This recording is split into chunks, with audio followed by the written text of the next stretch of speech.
Editorial dictation 100 word पर minute की speed से स्टार्ट करते हैं 5 सेकंड बाद।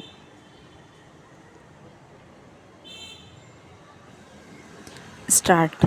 इस समय देश में दो काम बहुत तेज़ी से हो रहे हैं, मंदिरों में जाना और कथाओं का वापस शुरू हो जाना।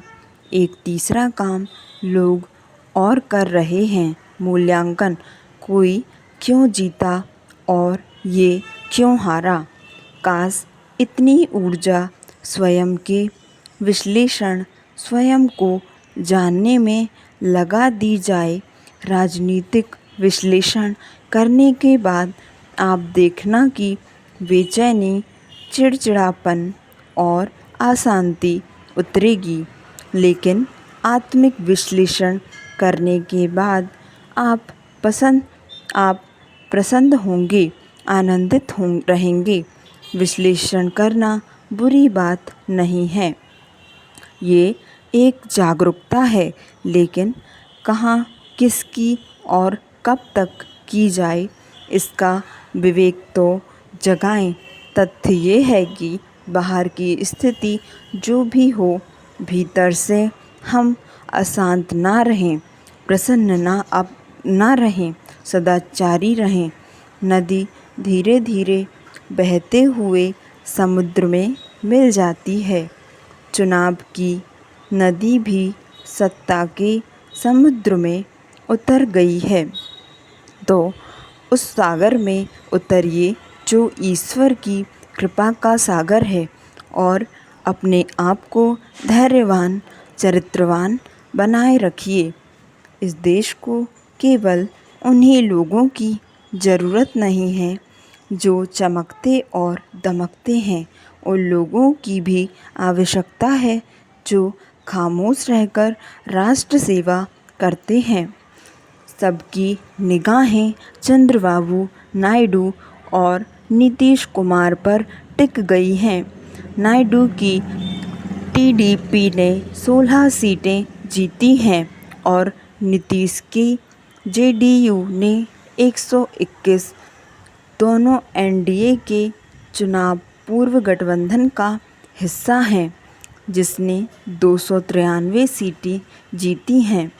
एनडीए के प्रति अपनी प्रतिबद्धता की औपचारिक घोषणा करने के बावजूद दोनों नेता अभी भी कांग्रेस के नेतृत्व वाले विपक्षी इंडिया गठबंधन के निशाने पर हैं।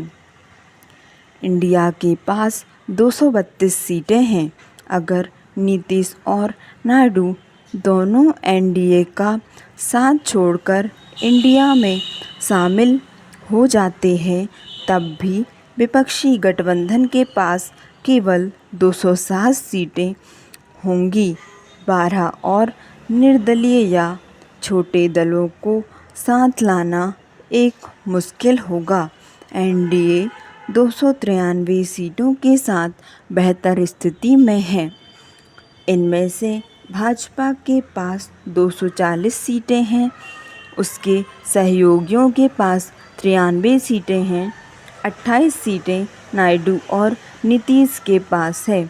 अगर वे चले जाते हैं तब भी एनडीए के पास 265 सीटें होंगी, जो पूर्ण बहुमत से 7 ही सीटें कम हैं। लेकिन भविष्य में नायडू या नीतीश के इंडिया में शामिल होने की क्या संभावनाएं हैं? लगभग शून्य। पैरा। सबसे पहली बात तो यह कि लोकसभा चुनाव के साथ ही हुए आंध्र प्रदेश विधानसभा चुनाव में भी एनडीए गठबंधन ने जीत हासिल की है।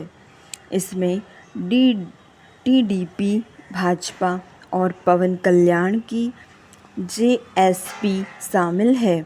आंध्र को खास तौर पर अपनी राजधानी अमरावती में बुनियादी ढांचे के निर्माण के लिए कई हजार करोड़ रुपयों की ज़रूरत है। जगन मोहन रेड्डी के मुख्यमंत्रित्व काल में अमरावती के विकास को ठंडे बस्ते में डाल दिया गया था। रेड्डी 3 शहरों की राजधानी वाले मॉडल के पक्षधर थे, जिसमें विशाखापत्तनम, कुर्नूल और अमरावती प्रशासनिक जिम्मेदारियों को साझा करती। स्टॉप। धन्यवाद। आपको डिक्टेशन पसंद आई हो तो लाइक और सब्सक्राइब करना ना भूलें।